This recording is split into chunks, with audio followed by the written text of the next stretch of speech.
Sa buhay ng tao, may kanya-kanya tayong mabibigat na problema na pinagdadaanan. Ngunit lagi nating iisipin na sa atin lang ito kung paano natin ito i-handle.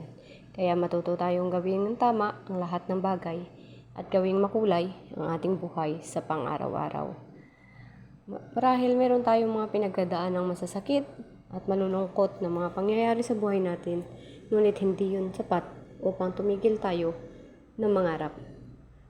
Kasama ang ating mga mahal sa buhay, kasama ang ating mga pamilya, kasama ang mga taong nagmamahal at naniniwala sa atin.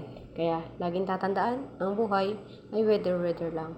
Ngunit huwag natin kalilimutan na manalangin sa Poong May Kapal dahil ang Poong May Kapal ang siyang nagbibigay sa atin ng pag-asa, lakas ng loob, tibay ng dibdib, at ngiti at saya sa bawat pagising natin.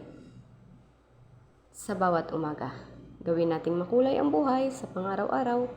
Kaya ang lahat ng ito